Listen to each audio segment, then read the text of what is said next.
All right, how we doing, guys? Brian, thank you so much for the generous invitation here to be part of this. We're real excited, and we definitely love the onOne tool suite. Can you see my screen? Can you see my images up? You're good to go. All right. So, for those of you who don't really know us or what we're about, we are, like Brian said, a mid-volume studio. I don't want to say we're overly boutique-ish. We'll pretty much shoot anybody who's willing to pay money to have their pictures done. But we do about 50 weddings a year. It's me and my wife, and then we do probably anywhere from 100 to 150 high school seniors a year, and that's a majority of our business. And anyone who's heard my message or read any of our articles, you understand that while I love photography, I love making money more. And I think all of us as photographers, of course we want to make money. We have bills to pay, we have new equipment to buy, and of course we want to be able to retire at some point. So yes, it's a hobby for a lot of us, but to be able to make money at that hobby is really what it's all about. And so today, what I really want to focus on is the onOne tool set, how we use it to make money. So our industry is all about gadgets and widgets, and I know when I go to events like WPPI and you walk that trade show floor, you're inundated with things you want to buy, but they don't necessarily translate into more money for your studio. So what I want to be able to show you today is how we're using the tool set with our workflow, how we edit them, and then talk a little bit about how we present them to the clients for sales. And I love interaction, so keep those questions coming. If you do have specific questions about how we may edit an image or present an image or the business side of things, please bring that up, and then Brian will hit me with that question. So what you're seeing on the screen right now are three images, right? We've got a family on the right, a senior in the middle, and a wedding on the left.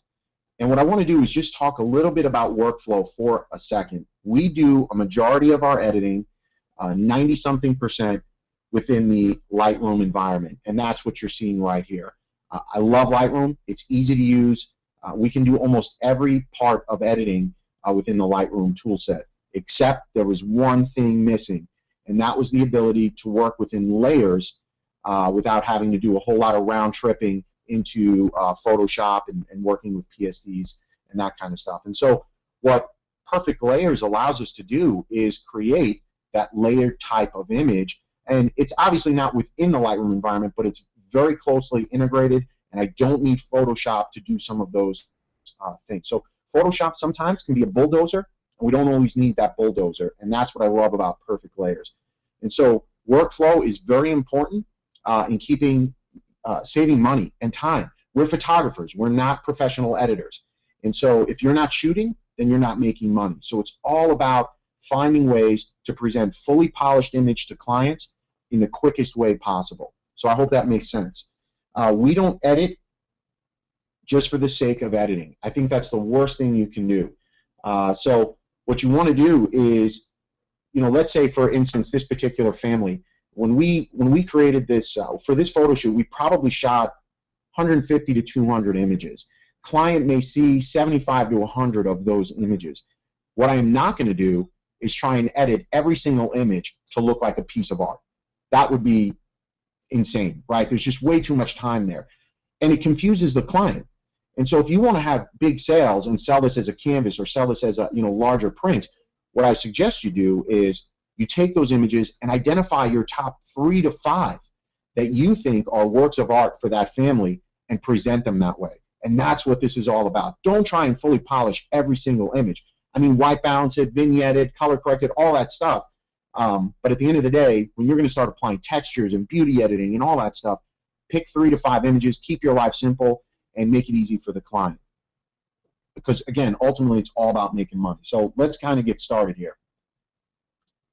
So this particular image you're looking at here, this is a senior photo, and I'm going to give you a little background about every image because I think the background of the image can really dictate how these images are going to sell for the client because they're a little more meaningful. That story, what they went through to create that image, is very impactful to them.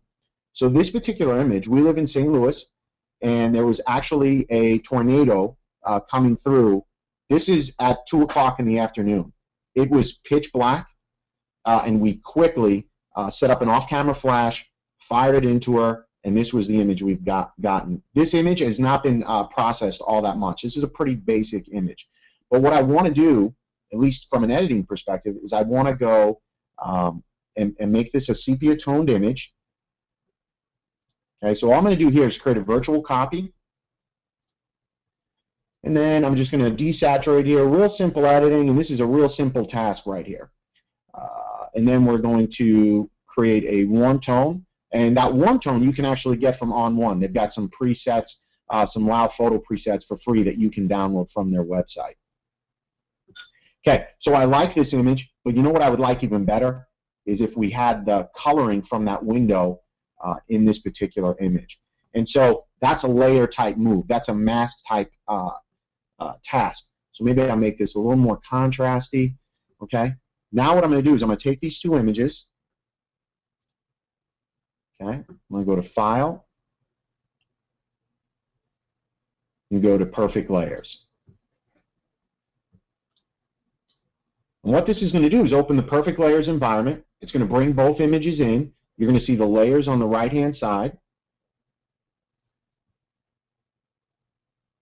Okay, and underneath it's going to actually create a PSD, okay, which I love because now those layers are still intact. So if I do want to go back into this in the future and adjust the opacity or anything like that, those layers and masks are still intact when we're done. So all I'm going to do here, and this is a real softball for Perfect Layers. This is not a complicated task, but it was one that you really couldn't do unless you were in Photoshop. So all we're going to do here is we're going to take a brush. Okay, and we will adjust the size of this brush. And we'll adjust the feathering here. And we are going to paint out this layer because what we want to do is just bring back some of that coloring here.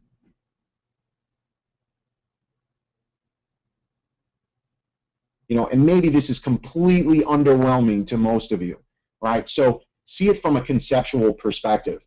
What this allows you to do. I think when Perfect Layers was first positioned, you saw a lot of people, well, now I could swap eyeballs. And yeah, that's really cool. And, you know, when you have those group shots and people, you know, their eyeballs aren't quite there and you know, or they're one smiling in a picture and they're not smiling in another, that's a great use of the tool. But take it from a different perspective. Within Lightroom, we have tons of actions. And sometimes I want to make the background real grainy, real gritty, but I don't want to impact the skin tones or give it that HDR look, but not on the skin tones. Prior to Perfect Layers, we had no option to do that without going into Photoshop. So this gives us that ability. And what I'm going to do here is I'm going to paint in because I obviously got sloppy with it. And you might not even be able to see this on your screen. I'm just going to paint back some of the sepia toned image. So, and like I said, this is a real simple task for Perfect Layers. Okay, and I just think this adds a little bit more drama. I like that light there. I like the warm tone to it. You know, and then what I would do from here is hit save.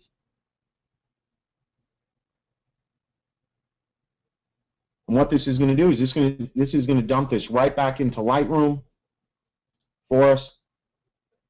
Sorry. And we now have that image there.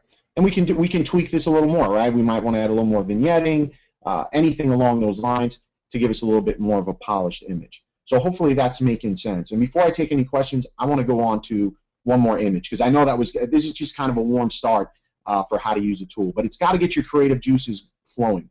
You want to think about how you can incorporate a tool like Perfect Layers into your workflow to make life easier for you. Okay, there's more to Perfect Layers than just replacing eyes, mouths, facial features, heads, you know, for portraits. There's ways to take multiple edits, combine them into one, and really take advantage of layers and masking. Okay. So what I want to do here is I want to jump to this particular image. Okay. So this is yet another way to use Perfect Layers to create a texture type of image. Now, mind you, I would not recommend always creating textured images, right? This has got to be a special piece. This is for a client that I know loves textured images. So it's something they love. It's something that I know they're going to put on canvas. And so I'm going to create this for them and make it as easy as possible for them to put on canvas. So what do we have to do here? We take our original image. Okay, and what I did here was I actually created a virtual copy So you can see the difference between these two images. Okay. The only difference is I brought back a little bit of the sky up here. Okay. And I put a warm tone on it. So that same warming filter that onOne offers for free, I just applied to that image because that's going to be the base image we send over to Perfect Layers. Now what I'm going to do is I'm going to grab a texture. And this particular texture is from Graphic Authority. So they have a whole texture suite that you can grab from. What you could even do is take a picture of a texture from their photo shoot and make it and integrate it even more. Okay, so we'll take these two.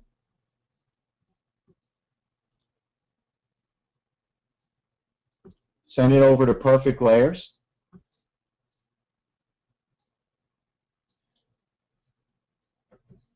Sorry.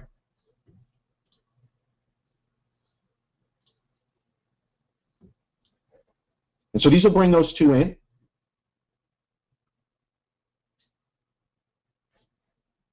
All right, so here's our layer. I'm going to grab that. We're going to use the resize tool.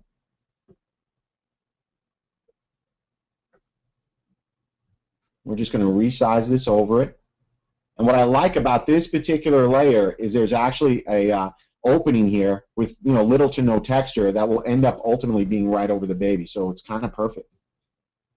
No, I did not set it up that way. I'll bring this in on the side a little bit.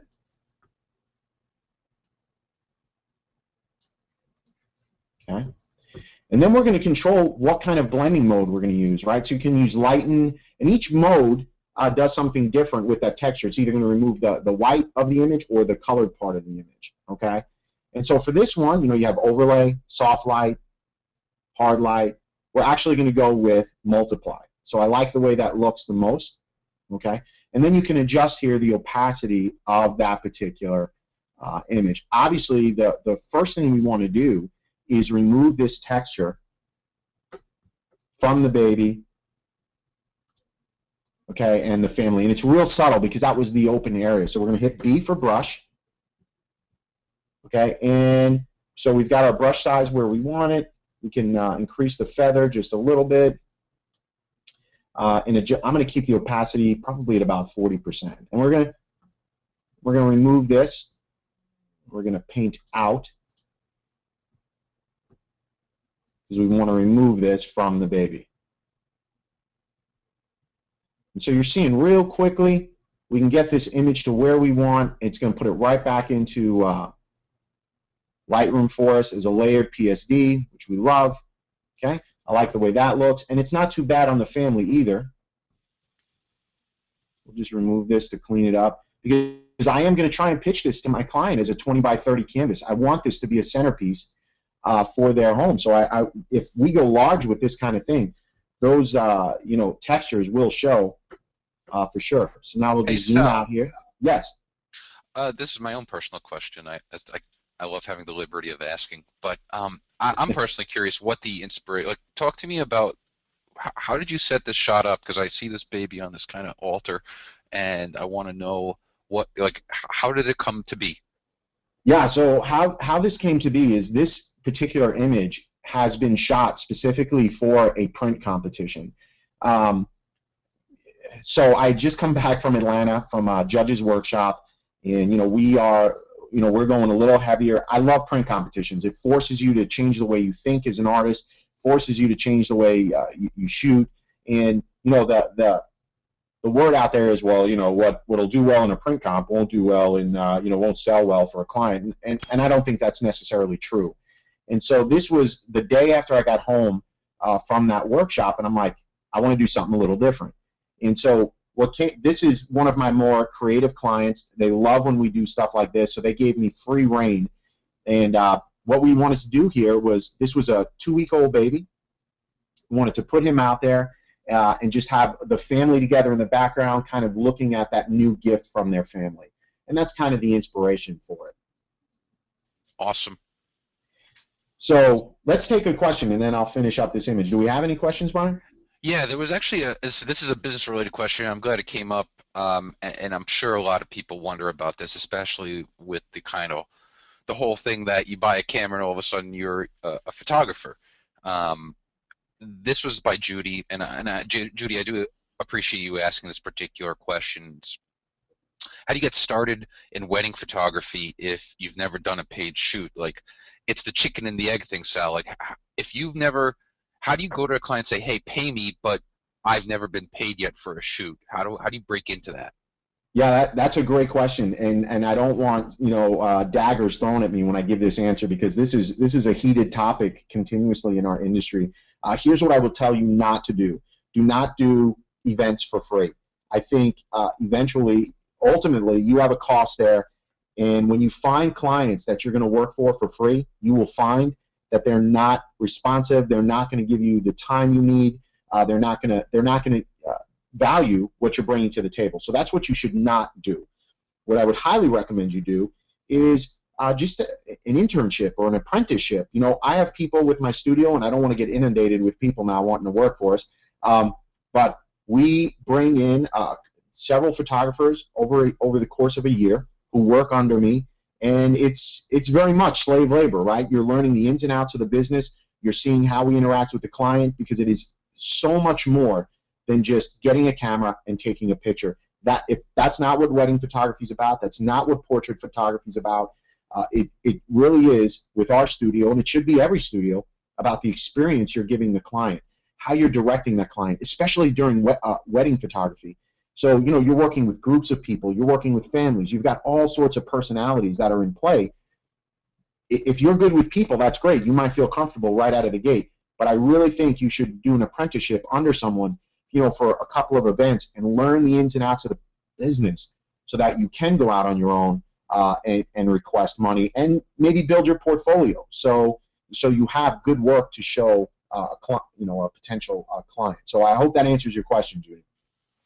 Yeah, I agree with that. And I mean, I remember there was a very brief, fleeting moment of time when I wanted to get into that industry as well, and I agree with you. The same thing. I would never. Everyone gets treated the same way. Family, friends, everyone. It's a business. You have to treat in terms of pricing. But I didn't have the opportunity to do an internship, but I did have several friends who were, definitely cutting their teeth in the industry, who have done weddings and offered to let me second shoot. Right. And so that's always another cool way to kind of get the experience. But let's flip this before we go to the next question. I want to flip this, right? So Judy's question is a great question, looking at it from one side of the coin. Let's look at it from the other. I work with, obviously, we do consulting with studios, and we help them find success.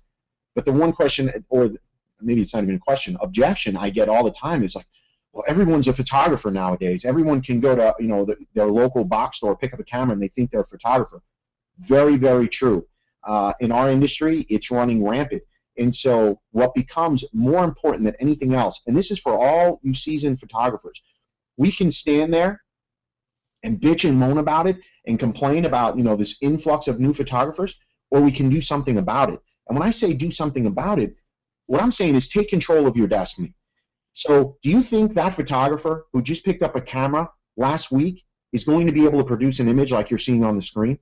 Okay? And you may love the image, you may hate the image. Regardless, what you're seeing, though, is when this is done, is a polished image with a texture. There was thought put into it. It was set correctly. It was lit correctly. These are the things we have at our disposal as professionals to really allow our work to stand apart from every new shooter that's out there. And I'm not against the new shooter. I think that's a misinterpretation sometimes.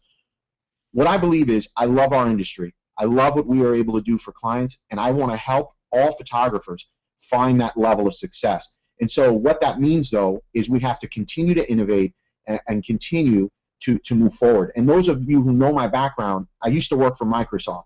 And the one thing we used to hear every day at Microsoft, the only constant is change. And what that means, in a nutshell, that's got to resonate with you. Because in a nutshell, what that's saying is don't get stuck in your own old ways. Look for new ways to continuously improve. Because the minute you think you got it figured out, that's when everything starts falling apart. So those are my words of wisdom. You got another question, Brian? I have, yeah, and you know, I love this. And actually, for those of you that you know, are interested in this, one of the things I can tell you is that Sal and I already we're working on doing this new series that we started called onOne Software Presents. It's not so much about the techniques that Sal's showing you. It's going to be more about this exact topic. So it's going to be industry and business related. And so know that that's coming as well. So you don't have to worry about getting all of your questions in. I do have two quick questions about the shot itself by Stu and Ben. First, Stu asked, "How did you light the family?" And then Ben asked, and I think I know the answer, but did you shoot the baby first on one image and then the family on another image and composite them, or was this in one frame? I love it. I love that they think it's a composite image. It's one single image. We did not composite this image.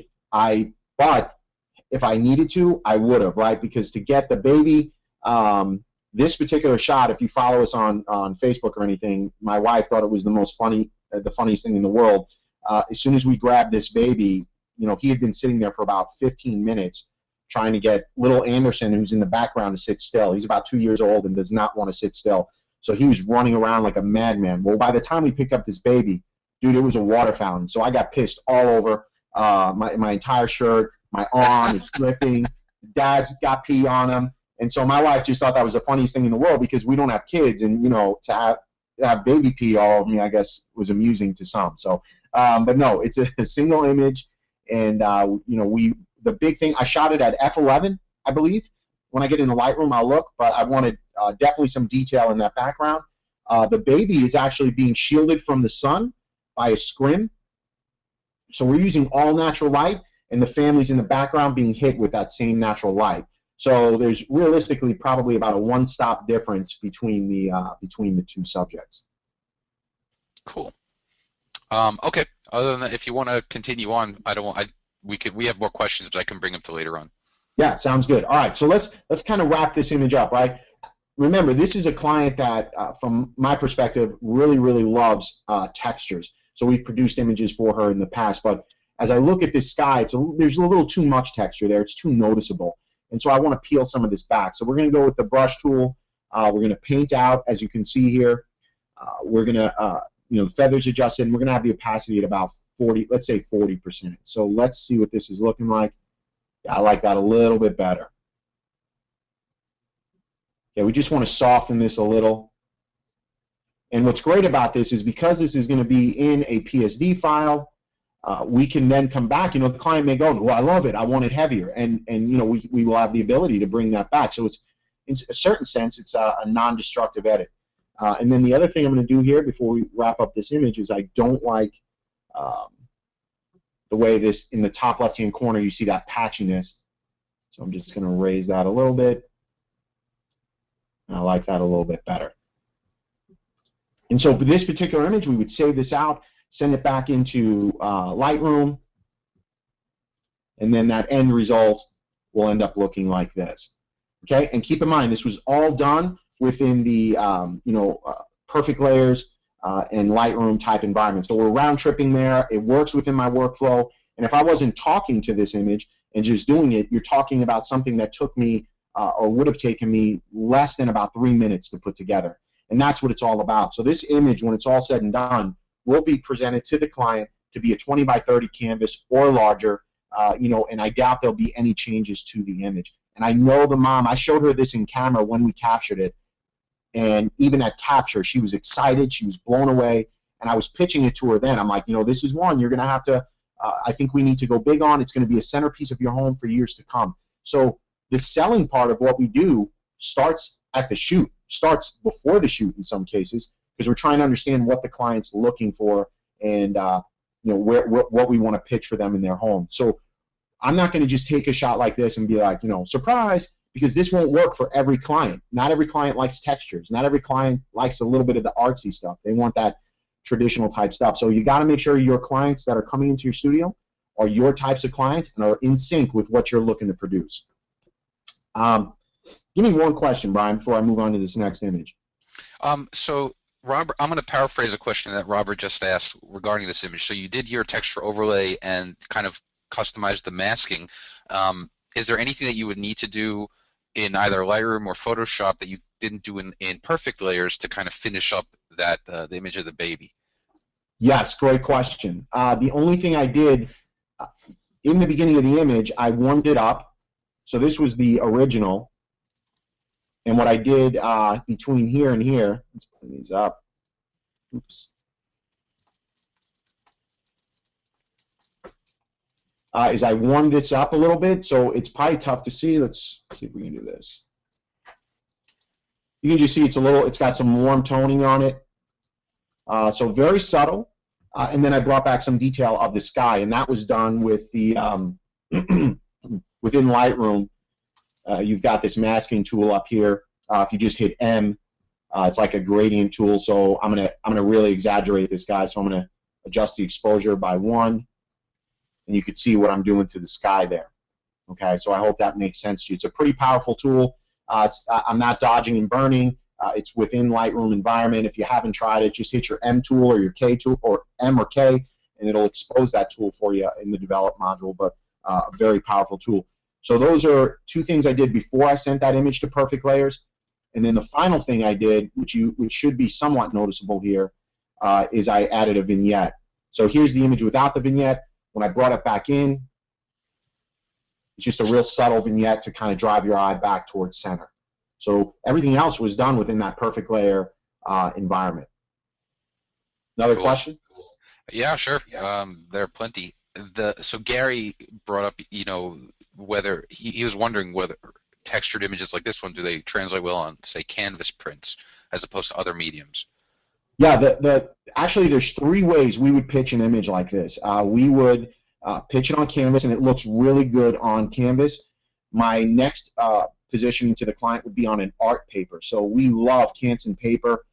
We print on their rag paper. We do it in-house for the rag paper, because a lot of labs don't necessarily use Canson, but we love their rag paper, and the textures really do present themselves well on that rag paper. But that's not for every client. Not every client likes that, with maybe a deckled edge. So that starts getting a little artsy craftsy for them, and they don't always like it. And then what I would do is maybe pitch it as a print, which it definitely translates well. And for this particular one, I would go with a matte finish paper versus a high gloss metallic type of image. I wouldn't do it for that particular image, but my first pitch to the client is going to be for canvas. And so the rag paper you do in-house, you said, but do you use other labs that you trust? Because that's a question that came up as well. What labs do you Yeah, for our canvas and our prints, we use Simply Color. We love those guys.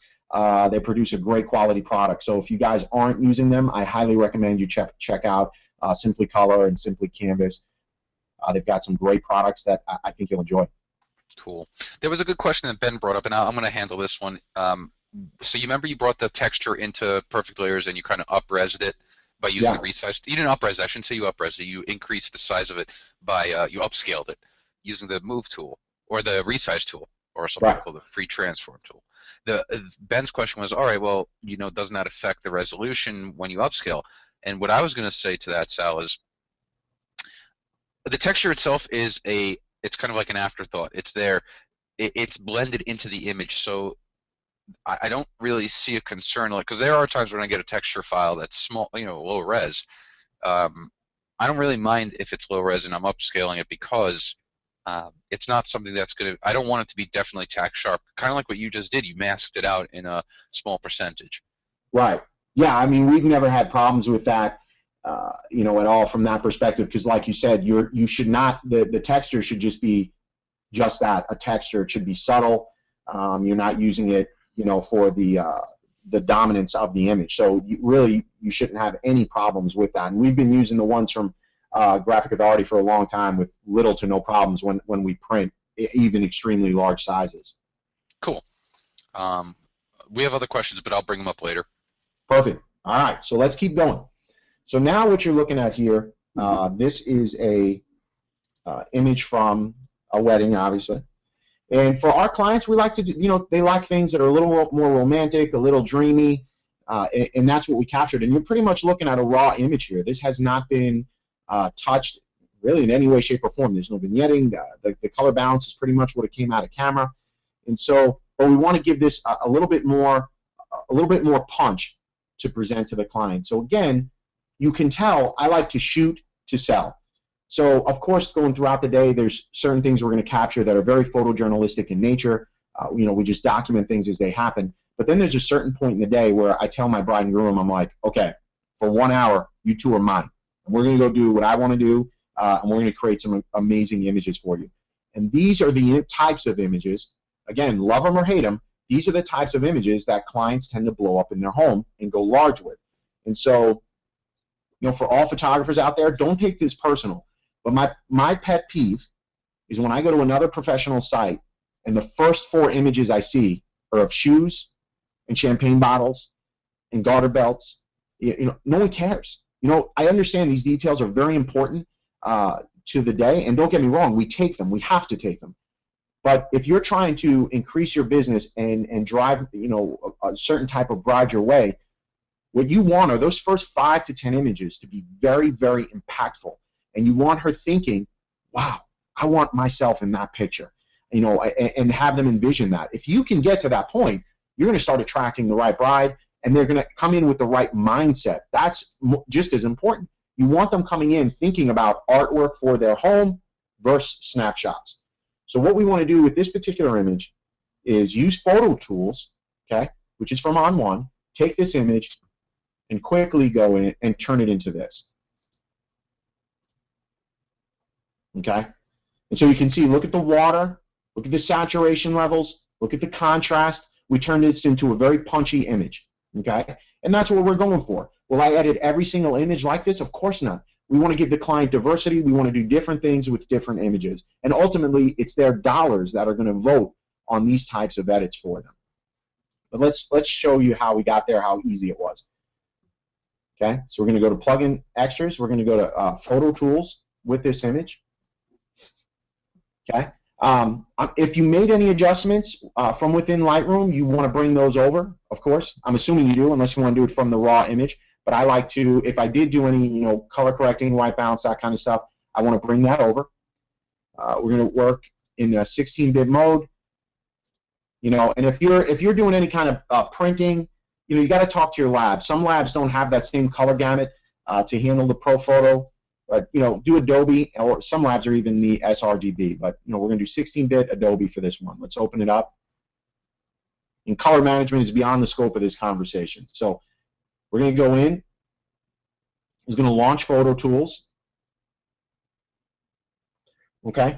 And what you're going to see here is within Photo Tools, you got a whole bunch of kind of actions and scripts, that you can use. You can search these. You can categorize them. You can go by keywords. So onOne is doing a great job of making it very easy. Remember, speed and efficiency is what this is all about. What we don't want to do is waste a whole bunch of time editing images that we don't even know if the client will buy. Right? So even in this particular case, this particular wedding, I'm going to pick my 3 to 5 images, and I'm going to do some special edits, and we present these to the client, and we call it Photographer Select. And so the client understands that these are your 5 images or however many you present, and this is what Sal thinks should be artwork for your home. And that's how they're presented to the client. So the whole way, we're educating them, and we're selling throughout the entire process, not just when they come post-wedding. So for this particular one, I want to warm this up. And so there's a filter here for 81A, warming. So we're going to hit this. You can see immediately the image warms up a little bit. All right. The next thing we want to do is there's a clarity we can add. And I don't know how well you guys can see my screen. And so what I'm going to do here, let me do this. I'm going to add this clarity. And the clarity tool is just like it is in Lightroom. Okay, so it's working around boosting the edge, contrast, and detail. Just to make it, I don't want to say a little sharper. I think that's the wrong word. But it's just bringing that detail to life. On the right here, you see the stack. Very similar to layers. Okay? And what we can do here is not only go backward through the stack, we can control the opacity within each stack. So if we don't like what's been applied, or it's been applied to the wrong part of the image, we can mask some of that out, or just erase it altogether by hiding that layer. So I love that this stuff builds on each other as you go through. And so to this point, we've had the original image, we've warmed the image, we've added clarity to the image, and what we're going to do here is they've got some of Kubota's actions as well, and I love those. So we have in here, Enter the Dragon, which if you use Kubota at all, you know this action. That's a favorite. And we're gonna apply this.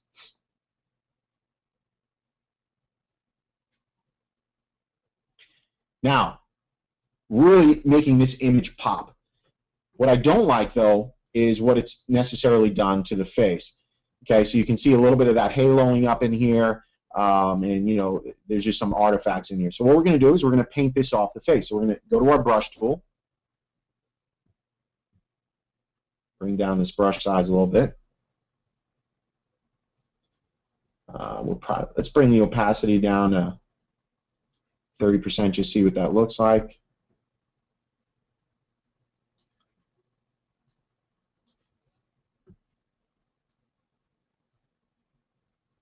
Okay, and just paint some of this out.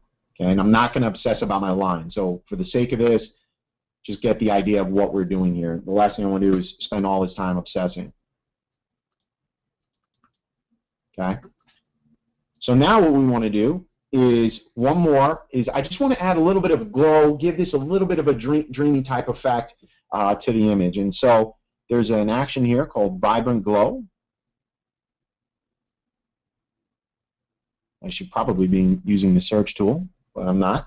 And this is also by Kubota.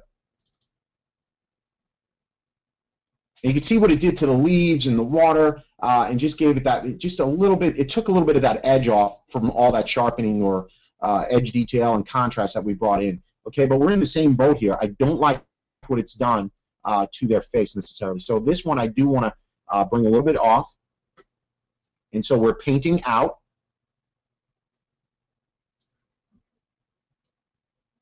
We're just going to get rid of a little bit of that. Now you have to be careful when you're painting out certain details, because you're doing all this stuff to the image, in and around the image, and the toning has to match. You don't want their faces to look one color with one sort of edit, and then the rest of that image look completely different. That becomes very, very noticeable. So subtlety sometimes is what it's all about. And so let's zoom back out of this image. And then we would save this image, and what it's going to do is render all these effects within Photoshop and then deliver this image right back into Lightroom. Now, from here, just like the question was before, I might apply a little bit of a vignette. You know, we have our own presets that we use to this particular image just to get your eye a little bit more towards center. But there's a lot of natural vignetting happening in this image anyway, which is driving your eye right to center. You know, and as I'm looking at this image with you guys here, I would hit the K tool. This is going to expose, you know, some of your effects. And I may just want to bring up the exposure on their face a little bit. So we're going to go a half a stop here on the right. And just maybe lighten up their face just a little, and that might not be enough. Okay, and just to show you extremes, if you're not seeing it, you can see what we just did, right? We increased exposure by 4. It looks completely ridiculous. Let's zoom in here for you. Right, that looks retarded. So what we're going to do here is we're going to bring that down, and we're just looking to enhance it very little, so that we can see a little bit of their face from there. So if you haven't worked with that tool, I would highly suggest you look at it. But Brian, what kind of questions we got? There is Stu's asking a question, and I was laughing about it because, you know, it's one of those things with regards to processing and changing features and stuff. But in the event that, you know, you always see photographers and they showcase their best work, as you really should do with a portfolio, your best looking models, your best looking clients. But what about the events where they're not exactly easiest on the eye, or they're just kind of like, you know, it's just a lot of work that needs to be done? How do you approach that when you deliver them an image that, you know, do you work on it? You know, maybe it's heavily worked on, or how do you just deal with it in terms of the shoot and the processing? Well, I think this is a loaded question, and I'm not sure I understand all the detail behind it. But if I paraphrase a little bit here, or read into it, maybe it sounds like we got kind of two questions. You know, what do we do when we've got less than flattering clients? That could be, you know, whether it's acne, they're overweight, they're I don't know. It could be, or they're just not, No, easy on the basically eyes, so that. to speak, Exactly. Yeah, exactly. for a multitude of reasons. Some of this work, I think you got to be careful. Do you want to put this on your website? We do from time to time, and I work really hard at, posing those brides, right? I think you have to take, obviously I'm talking about maybe a heavy bride at this point. You got to use some corrective posing, because guess what? When people are looking at your work, you're going to blow people away. We've had people, and it sounds catty, but we've had people come to us and be like, holy cow, I know what she looks like in real life. I can't believe you made her look that good. If you can make her look that good, we're going to, what are you going to do for us? And so it's very catty. It's not something we advertise. We don't never say anything like that. We would never undercut our existing clients. But I think it's good because it shows some skill level. But taking it a step further, let's say we've got a client that's got severe acne, or maybe it's a boudoir type shoot. We're going to show at least one image in that case that's been completely polished to the client, right? Especially in a boudoir type session, because we do have clients that are like, can you take a little off my hips? Can you take my arms skinnier? Things like that. What I'm not going to do is go through 100 images and beauty edit all those images. I don't have time for that. What I do recommend doing is, remember, clients are visual. They need to see it. And so what we would do in that case is take one image and show them what their images could look like fully polished. And then whatever they order, we tell them those we will fully polish for them. So I hope that answers your question. Cool. Next question. Gordon wanted to know whether you could, do you ever reduce clarity in order to get more of a softer look? The short answer is no. There's part of that I like, and then there's part of it I don't like what it does to the entire image. But yes, for those of you who don't know, if you go backwards in clarity and reduce the clarity, it will add a nice glow effect to the image. What I don't like, and I guess now with perfect layers we could in theory do that, is I don't like how soft the eyes go depending on the shot. So that would be the only reason I don't do that. But now you could create that virtual copy, do that reverse clarity, and merge those two images and probably get to a very good place with it. So that's actually a really good idea. Cool. I think that we're good for now. There were a few questions that came up that I'll answer in terms of comparing what you did in Perfect Layers to Photoshop, and this is something that I get a lot, and so I understand that. The thing about Perfect Layers, why we built it the way we did, is because we actually listen to you guys. We go to all sorts of road shows and expos and trade shows, and a lot of times people who own Lightroom or just Aperture, they come to us and say, you know what, we don't want to own Photoshop. I don't need it. I don't want it. Or I have it, but I try to stay out of it. I want to stay as much within Lightroom as possible. And so we saw an opportunity to build a layered workflow solution that is not Photoshop, that gives you the most useful tools in layering, which are masking and blending, and as Sal did, texture overlays, etc. Combining multiple images together. And I was just typing this answer, I think, to Ben. I don't recall, but it's not so much. Yes, you have a masking brush. You could do this and that. It's how it's implemented, how we built the tools, using the masking bug, using live blending mode previews. That's where Perfect Layers really shines. And it's not like we don't want to say, oh, no, you don't need Photoshop. We totally see that, and Sal brought this up earlier. When you save it, it's a PSD file, 100% compatible with Photoshop and Elements. So if there is a particular filter that's Photoshop only, let's say you want to use Mask Pro. Right now, Mask Pro is 100% Photoshop. You can't use it anywhere else. That's fine. You can do your initial masking in Perfect Layers and then jump into Mask Pro. So I just wanted to bring that up there to kind of address a question about Perfect Layers. And I hope that answers it. But if you have another image, you go ahead. Well, Brian, let me add to that.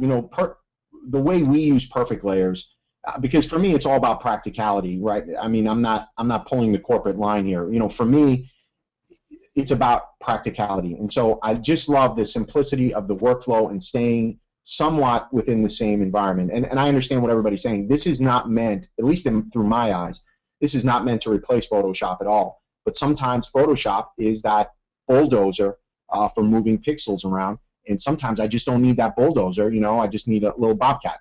And that's the way I view and use perfect layer. So I hope that makes sense for everybody. I have one more image. We can either go through it, or we can take more questions. I'm open to whatever you want to do, Brian. I'd love it, if it deals with perfect layers. I'd love to see it because people are chomping at the bit to see more of how you use perfect layers. This is not a perfect layers image. This is a perfect tools image.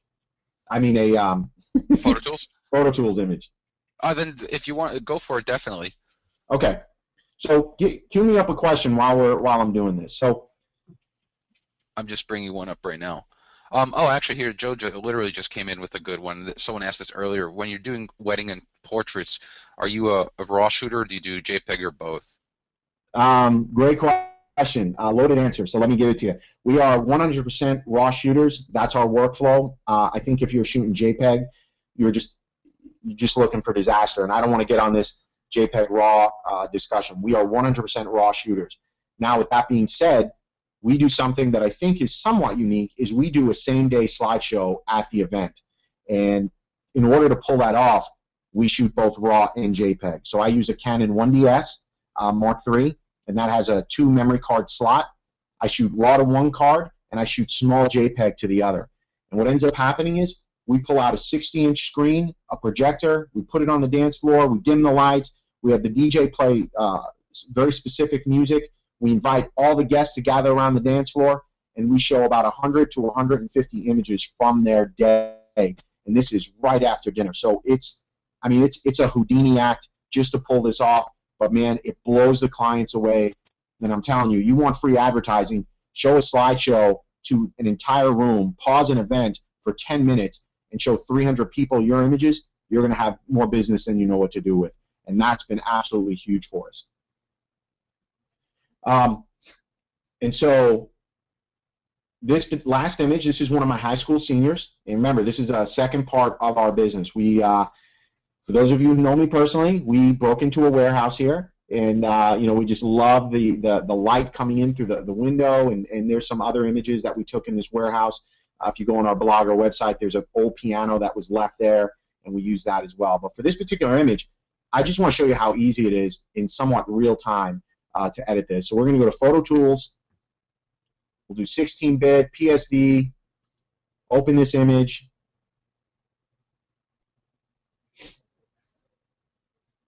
Oh, sorry, guys.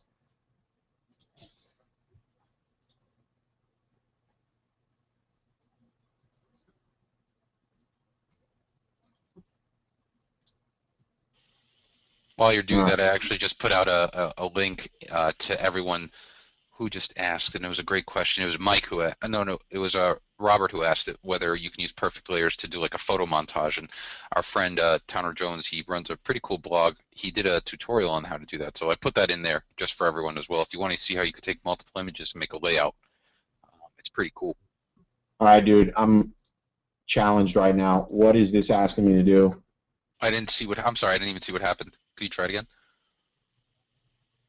Try I putting didn't out a save. Lightroom. Yeah, I didn't save this image here. That's fine. So cancel. How do I just hit cancel? Oh, Yeah. sorry. No worries. No, this is live TV. That's how we trust me. Those of you, there are attendees here who have seen more than enough crashes on my end. It's bound to happen. All right. Yeah, don't worry about that. Okay, so this is going to open up within the Photo Tools environment, and within 3 clicks, we're going to turn that before and after to what we did. So the first effect we applied was an effect called Graham Cracker. Oops. Wow, I actually like that. It's a graduated yellow. That was an accident, but we're going to go with it.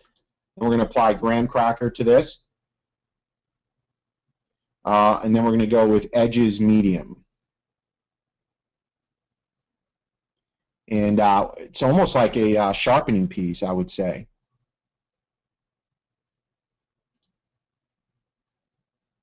Try going to the search bar on the left, type in edges. You might find it faster.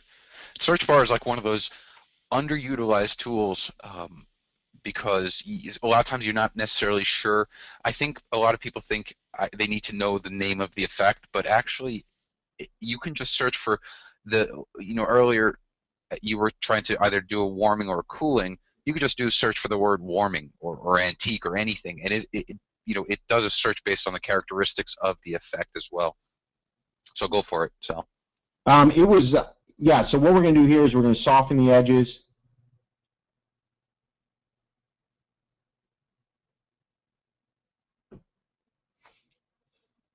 Okay, and all that did was apply a little bit of a blur to the side of the images, guys. So rather than doing a vignette, we did more of a blur type vignette, and that's what we were going for on that particular image. And so what you're going to do is that image is we're going to go from this to this, and that's what we're going to present to our clients. So just you got to remember, your high school seniors, they love edgier type images. You're going to get a little more latitude with edgier type edits. Where you're high contrast textures, so they love that kind of stuff.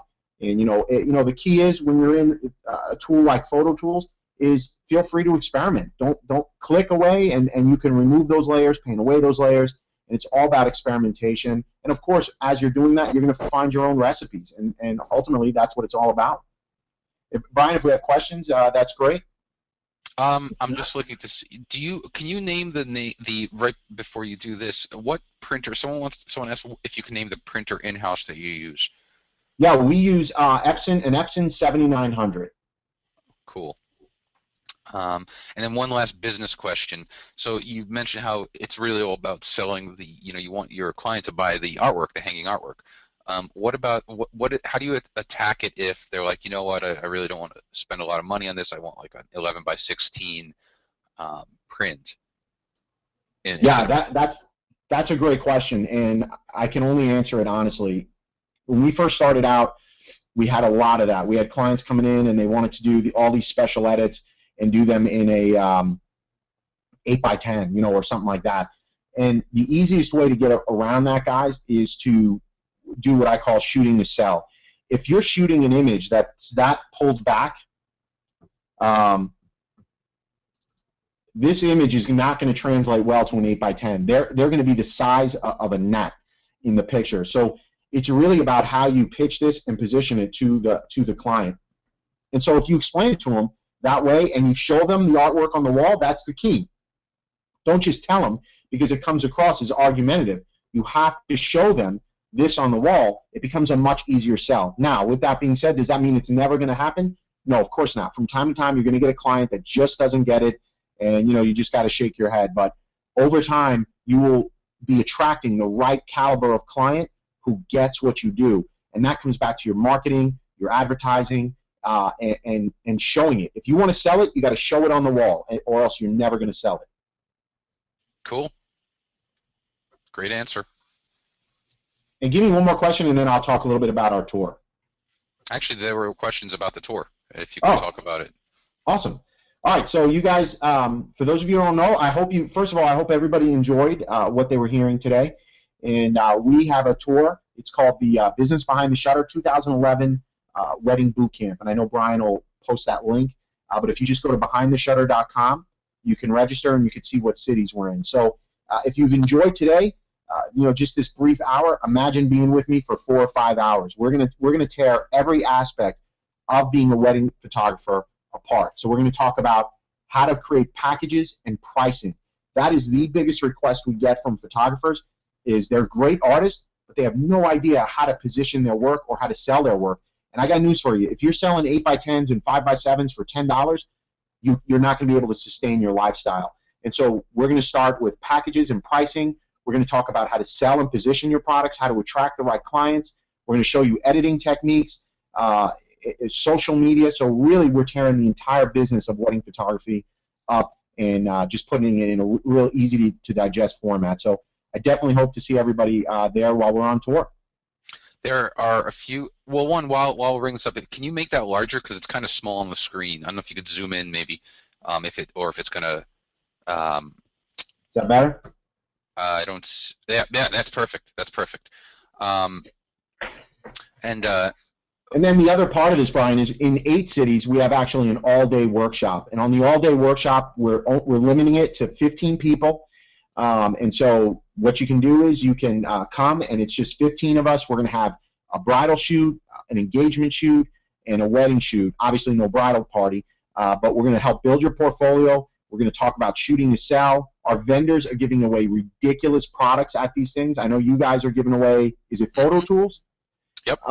To each attendee, you're giving that away free. So if you guys saw me using photo tools, if you just come to the seminar part of this, which is we're running a special right now, $69, you'll actually get photo tools for free along with a whole slew of goodies in your goodie bag. So really, really cool stuff we got going on, and the feedback so far has been tremendous. Awesome. Oh, you're coming to Boston. If I'm still in Boston, I'll be sure to be there in September. $69, Brian. Hey, you know, I think I can get onOne to expense it. I might expense it. Let me do this. I'm gonna take over control. So everyone's the feedback's coming through. They loved it. Thanks, actually, guys. I appreciate you having us. Is it Jared's asking whether it's $69 for all venues, or it yes, it's regularly on $99, but if you register within, I think it's by June 28th, it's $69, and yes, for all venues. So it's a really good deal for what you're getting for that $69. Yep, that's actually I'm pumped. And for those of you that excuse me, just need I guess a third party or proxy testimonial. onOne goes to WPPI. We were there last year, and my buddy, a good buddy of mine who's also kind of a budding wedding photographer, he saw Sal talk, or speak rather, and was amazed at the candor, the things. And I brought that up to you, Sal, when we first started talking. It was, he just couldn't believe. No one really. It's almost taboo to talk about this stuff, and really, that's one of the things I am excited about this boot camp itself. Like I said, I'm not a wedding photographer. I was doing commercial photography before onOne. And I know the kind of squishiness, talking about pricing, talking about how to actually sell your work. Like, what? What kind of concept is that? So I think we blew people away because we actually put our pricing on the board. So you're right. That is somewhat taboo in our industry, but I'm very much an open book. And so it's one of those things. Are you part of the problem or part of the solution? And what I want to do is raise the bar of what it means to be a professional photographer. And I think the only way to do that is to be very open and sharing within the community. Yep, absolutely. Actually, there are questions about the sessions themselves, like the locations and stuff. Should we just push them to this website, or do you want to handle them now? No. If all their questions should be answered on the website, but if they're not, definitely tell them to feel free to email me. That's perfect.